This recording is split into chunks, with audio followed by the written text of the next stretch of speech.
Yeah, so let me start just by saying this, a couple things, because I know parents in the community want to know. So, first of all, I'll say this: safety is our number one concern. It's something we've made a priority from the summer when we worked with the Sheriff's Department and with Chief Noel with KPD, just even talking about safe schools, safe students, and how important that was to us.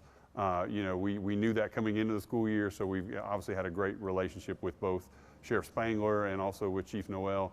Our teams work really close together. So what's been great is we have that working relationship, and when you have that on the front side, you don't have to worry about that when incidents take place. So I want to say, first of all, thanks to our partnerships for that.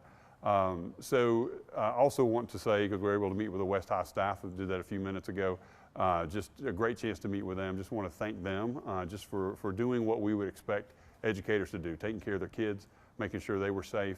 The administration, Dr. Spees, and just her ability to really handle the situation well, to make sure kids were safe today, and kids were safe today.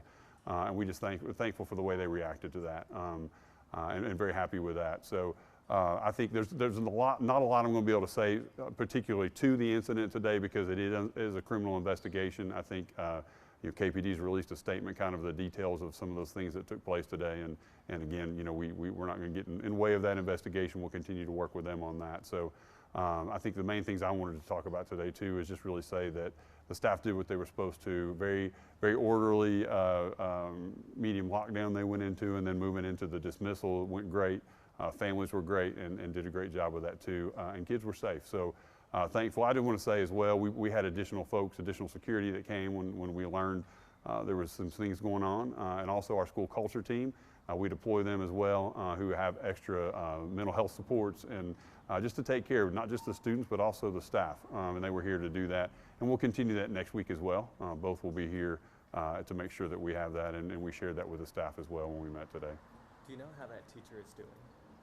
I did have a chance to meet with a teacher and have a conversation with that individual, and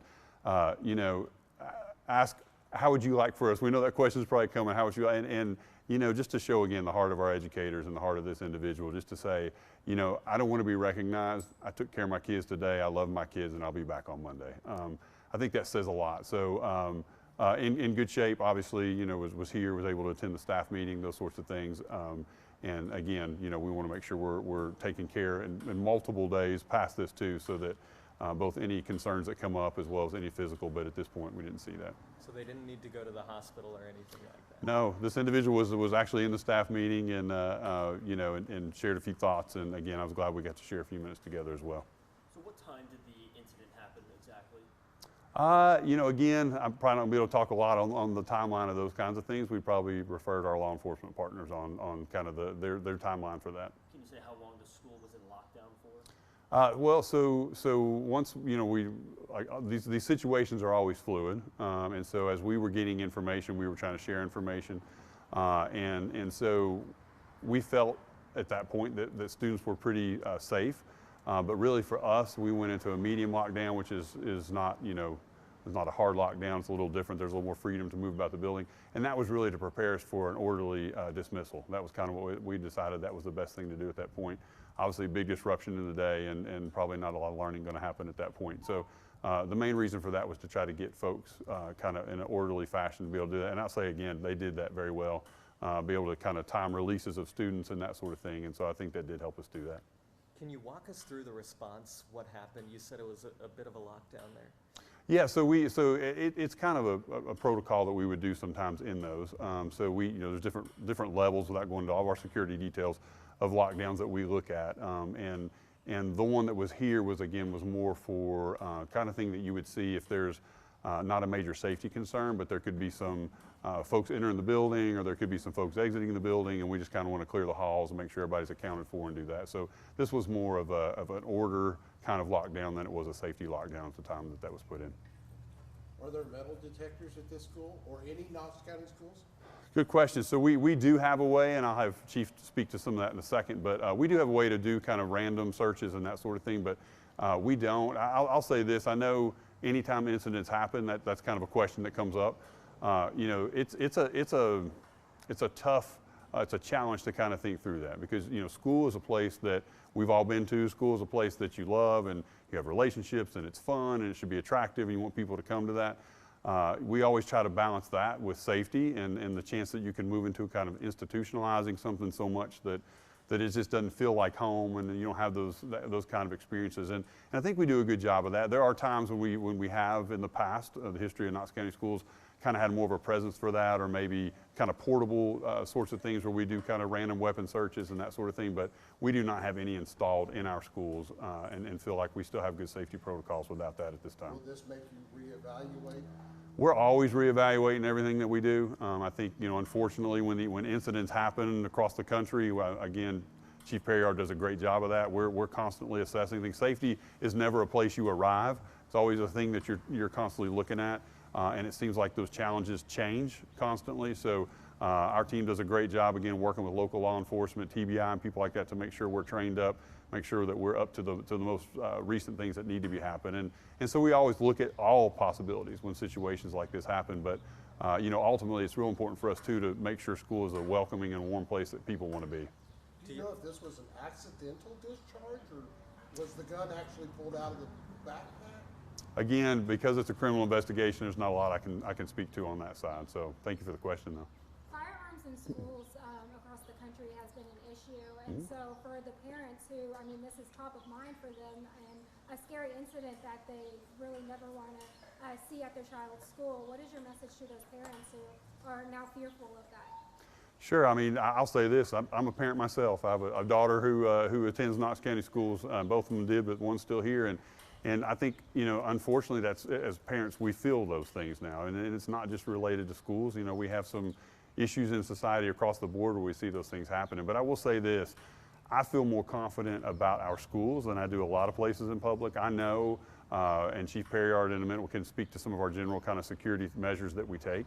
I believe very strongly in having the armed officers in the school. We have that, and I think that's a huge deterrent to those kinds of things.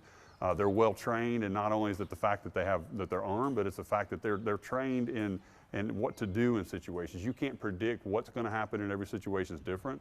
But when you have trained folks who are in the building who know what to do, that helps a lot. We have that in our own security department, very rigorous security training that they go through. I've been able to sit through some of those and be at those graduations and understand just the depth of that. But then also, we're fortunate in our schools that either the Sheriff's Department or Knoxville Police Department have an officer here as well. So you even have that collaboration between the two to have those kinds of conversations when we're doing that. Our administrators are trained. Every school has a safety plan. Every school, we got 90 buildings and they're all uniquely different. So there's not one thing that every school needs to have, and it takes care of all that. Each one has a unique safety plan that we fund and build those things in. So there are a lot of measures in place for those things to happen. And I'll say this, even with that, again, as a parent, nothing is ever 100% sure. So when we started this summer talking about safe schools, safe students, we really talked about the need for everyone to speak up and to talk. And we're fortunate. A lot of parents do share things. If there's a concern, they'll send it to the administration. Students talking and sharing things on our tip line. And we'll share that with you guys again to be able to know that's monitored 24 hours a day, those kinds of things. So all of that layered and layered and layered together makes everything safe. And I really feel like we do a really good job of that. But we need people to continue that. Don't rest and just assume everything's safe. If you see something, say something and speak up and let us know. And in all of these situations, lots of times there are folks who do kind of step up and do that. And we think a lot of things get avoided through that too. So I just encourage the community, parents, other students to continue to talk to us and let us know things. Can you say what year the student was in?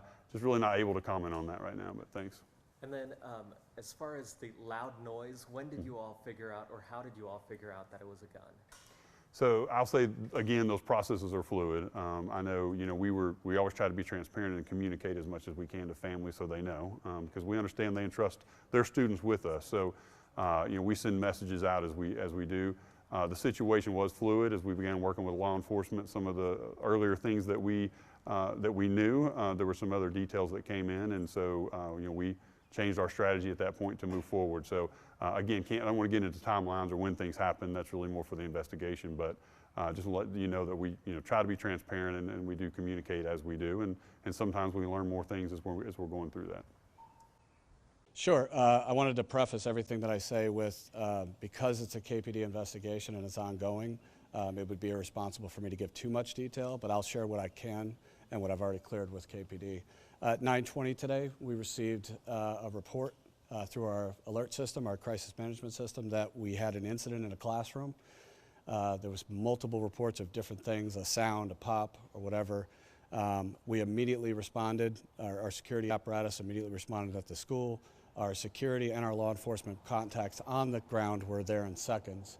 We were able to stabilize the scene, establish through investigation, basically what happened. The investigation resulted in the detention of a student, the arrest of a student, and the recovery of a firearm. That's really the timeline, and that's all I'm able to provide to you as far as the actual facts of the incident. I will defer to KPD for that information. Was this something that came through on the tip line he was talking about just a minute ago? No, this was actually our system. We have a crisis management system that we use several communications means to get information to the right people. Some of it was right there at the scene, so that was a quick response, and then some of it was through our crisis management and operations center at the central office. Is that something that's just used by the school itself or by the whole school? Oh no, we tie in with our government partners as well. So we're tied in with local law enforcement, emergency management, E911, so it was all tied together. So they get all that information in real time? Almost instantaneously, yeah. And we're working on actually upgrading those systems, which is why I'm excited to talk about last night, and I know you guys want to talk about today, but this really highlights the need for more resources, and the board and our leadership has just been amazing in getting those resources to me so that we can make Phase 3 a reality. And Phase 3 will include adding a lot of those real-time information sharing networks, tip lines, moving to an app-based system, because we know this is a kind of an outdated system. So there's going to be different layers that we're going to be rolling out next year that we're going to be excited about. And thank God, obviously, today the system worked. I feel like the response was appropriate. We didn't over-respond. It seemed like the folks that were here followed the protocols to the letter. Although I will say this, we're never satisfied with that. I will be doing a full after-action review next week with my senior leadership to ensure that we had a timely response, that all the systems were in place, and that there was no single points of failure, which is what we're always looking for when we look at physical security. Sorry, go ahead. What do Sure. those reviews look like exactly? Sure. What we do is we get around the table with administrators, with our school culture personnel to make sure the resources were brought to bear, our counselor, our HR representative, and we just we walk through the process step by step, and we basically do what's like a dry briefing basically. So we go through step by step what happened, what was brought to bear, who knew what, and then we try to bring lessons learned to the senior leadership. We let them know what actions we're going to be taking as a result of that. So we'll be giving that information back to the senior leadership to see if there's any things we can improve in the future. Were there any SROs or law enforcement already here when this happened? I think it's okay to say we do have SROs and our SSOs deployed at the schools. So yes, they were in the vicinity. You said the report came in at 9:20. Can you say what time Yes, sir. the school went into that medium lockdown? It would be irresponsible for me to say exactly when because I have to do the after-action review.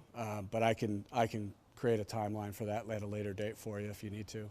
We try to be as transparent to let you know what our efficiencies are and what our inefficiencies are. You know, there might be things we can work on in the future, but I can get that information to you. So just to be clear, were they in the vicinity or were they here? They were very close. Okay. Yes, Okay. absolutely. And we have our communications tied in with them, so there were other officers brought very quickly to the scene, including our officers and SROs. So we were able to actually plus up our security very quickly.